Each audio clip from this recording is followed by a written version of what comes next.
Sometimes the ammunition we need to do a particular job can be carried to the target or placed in the target's path. Sometimes it can be dropped on the target. But in most cases, it has to be fired or propelled. This involves the solution of three different kinds of problems which are covered by three closely related divisions of ballistics. Interior ballistics is concerned with the launching of the ammunition. Exterior ballistics is concerned with its behavior in flight. And terminal ballistics deals with the action of the ammunition at the target. Let's look first at the problems involved in launching our ammunition with launching devices that are complex, precision-made instruments, but which operate on a principle as simple as that employed in a pea shooter. When the pressure behind the projectile becomes strong enough, the projectile will move. In any gun, howitzer, mortar, or small arms weapon, the pressure behind the projectile is caused by the burning of the propelling charge or propellant, which forms a tremendous amount of gas in the chamber. This pressure is measured in thousands of pounds per square inch and is exerted equally on all surrounding surfaces, but with different results. The forces represented by the vertical arrows have no effect on the projectile. The pressure or force to the right is against the projectile, the most readily movable of the surrounding surfaces, and sends it out of the bore. At the same time, the force to the left is against the gun, which moves in recoil.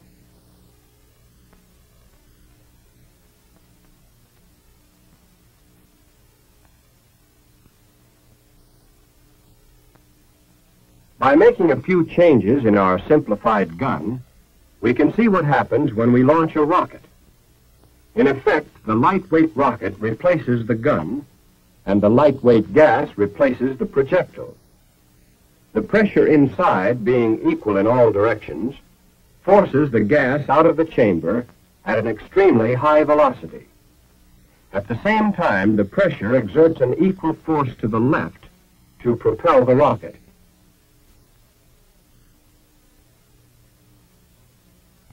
Military rockets operate on exactly the same principle as the 4th of July variety.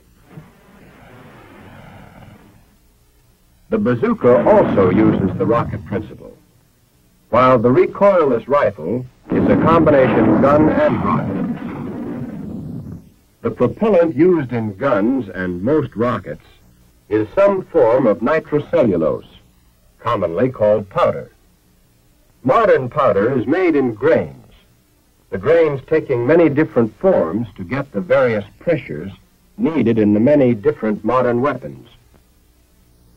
Apart from chemical composition, grain size is the most important single factor in determining how rapidly a powder charge will burn.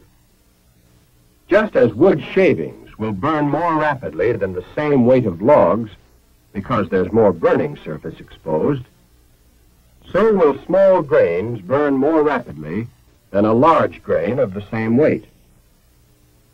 When small, rapidly burning grains are used, the propelling effect is that of a sharp, sudden thrust. The effect we get from large grains is that of a sustained push. But grain design also affects the rate of burning.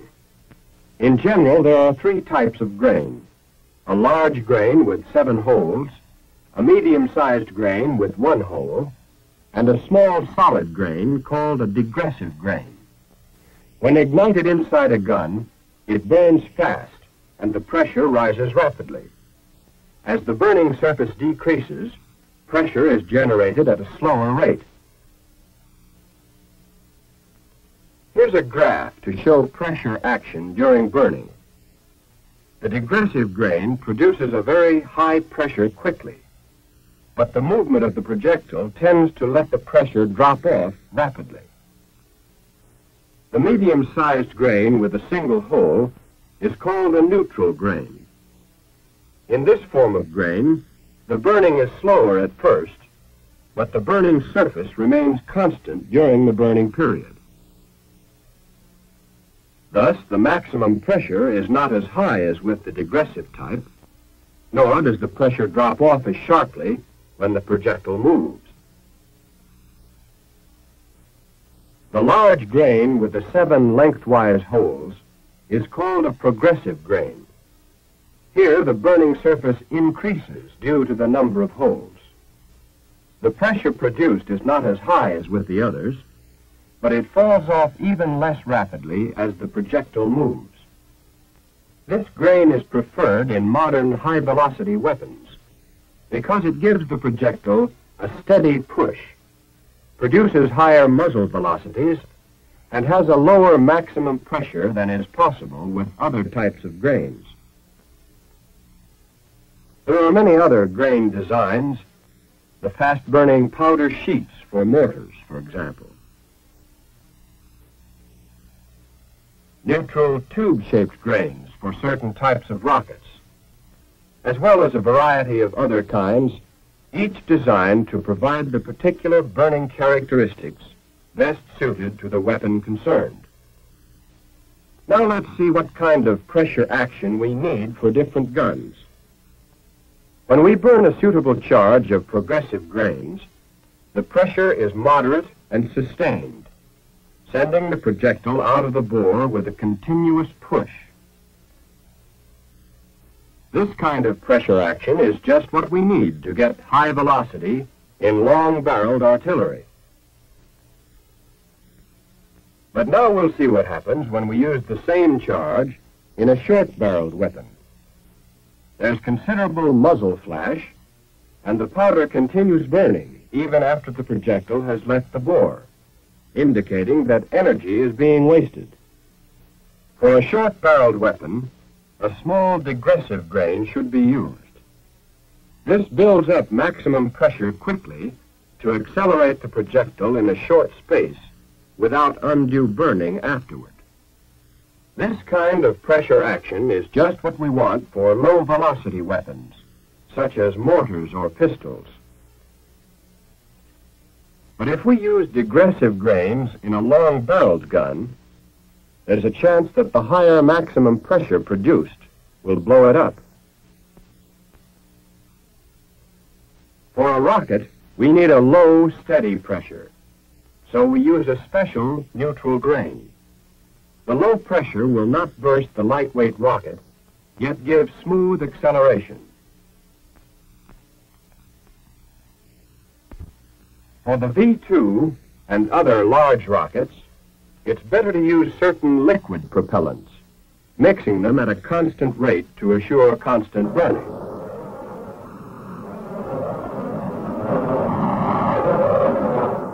In all cases, the propellant must suit a particular tactical purpose. That means providing the desired velocity with a minimum of smoke, flash, and wear on the weapon. Interior ballistics is a highly complicated science, and what you've seen isn't the whole story by any means. But you do know what an important part pressure plays in launching the projectiles. You know something of the effects of grain size and design on gas pressure. And you know the relative burning action of the digressive and other types of grain.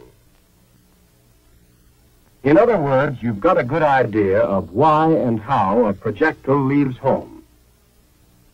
Now you're ready to consider exterior ballistics. Exterior ballistics is concerned with the behavior of projectiles in flight.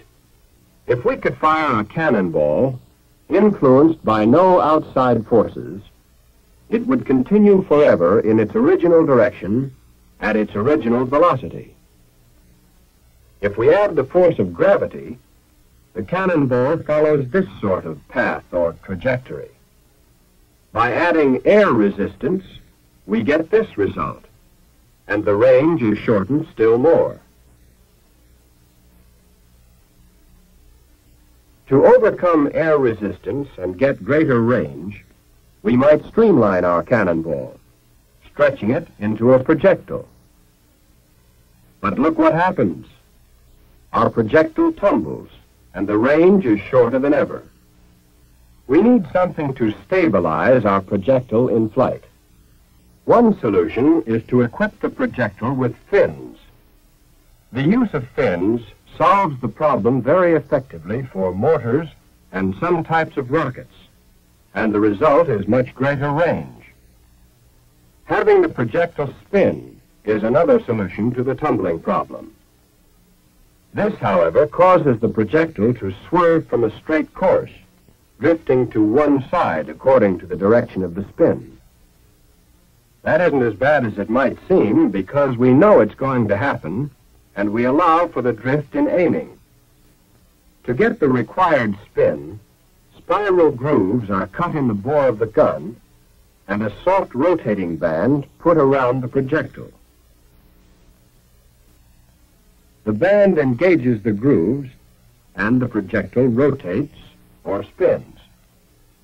Although there are many forces affecting the projectile, the most important to remember are gravity, which pulls the projectile down, and drag due to air resistance, which slows the projectile. There's nothing we can do about gravity, but we can overcome the effects of drag to some extent in the design of our projectiles. For instance, by the streamlined windshield on this one. Boat tailing, another method of streamlining, also helps to reduce drag. For long-range fire, we must consider, in addition to gravity and drag, the effects of varying density of the air, the temperature of the air, winds over the trajectory, and the rotation of the Earth.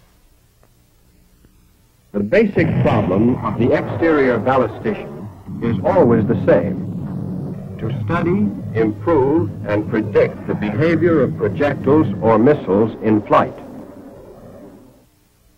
Solution of the problem involves the knowledge of many complex forces, the application of many scientific principles, the use of many ingenious lightning-fast computing machines. The ultimate purpose of all this is to design projectiles and compute firing tables, both of such accuracy that our combat units get the maximum number of direct hits. And that is where terminal ballistics comes in. In terminal ballistics, we are concerned with what happens at the target, with the problem of getting the type of action we want for each different kind of target by the most economical, practicable means. Our projectiles, bombs, warheads, mines, grenades, and so forth, are designed to provide different basic effects. By using a large amount of high explosive, we get an effect called blast, making use of violently expanding gases under tremendous pressure. Blast shatters brittle masonry or concrete. It will also twist and tear the metal construction of buildings and vehicles. If penetration is the important thing, we can use a high-velocity projectile with a tough nose and little or no explosive. This sort of projectile will penetrate wood, stone, and up to several inches of steel. By using certain proportions between the weight of the explosive and the thickness of the projectile, we can get fragmentation. Our projectile or bomb breaks up into hundreds of flying fragments. They penetrate like bullets, but leave more jagged, irregular holes. Fragments from bursting shells can do severe damage to personnel and to light structures, such as this plane. Finally, by using incendiary projectiles or bomb clusters, we can start fires to cause great damage in a city, or in a structure or area where large quantities of supplies are stored. Generally speaking, Each type of action will be effective against one particular type of target, but a combination will be even more effective. So our projectiles and bombs are usually designed with such a combination in mind. Now, to time or control the action of the projectile at the target, we use different types of fuses. Some of our fuses act on impact, either instantly or after a short delay. Time fuses act to set time after launching. Proximity fuses when they get near the target. Fuse location is also important. In certain cases, we'll get the best results by placing the fuse at the front end of the projectile. In other cases, it works better in the base. Bomb fuses are sometimes placed on the side, and in the larger bombs, more than one fuse is necessary. The fuse type and fuse location determine to a large extent the type of action we get at the target.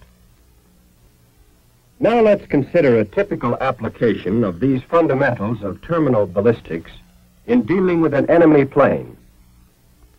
Fragmentation is the effect we want. Besides endangering personnel in the plane, flying fragments can wreck the engines, weaken structural members, and may penetrate the fuel tanks, generating enough heat to start a fire. The shell to do this particular job must carry enough high explosive to shatter the shell case and produce high-velocity fragments of the most effective size. Now, what about the fuse for this job? We might use a time fuse, but our best bet will be a fuse of the proximity type, one that will go off automatically when it's near the target. If we're dealing with an armored target or one of reinforced concrete, the first problem is to penetrate.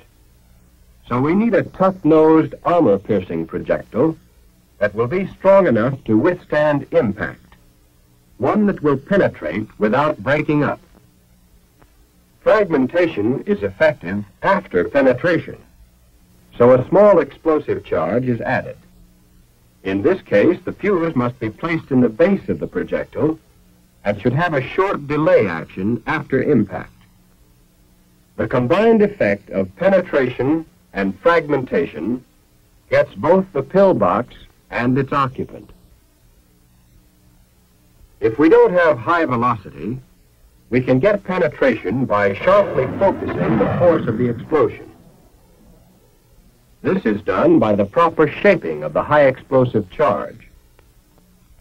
It's up to the terminal ballistician to determine from his experience and his experiments which combination of effects will be the most destructive for each kind of target.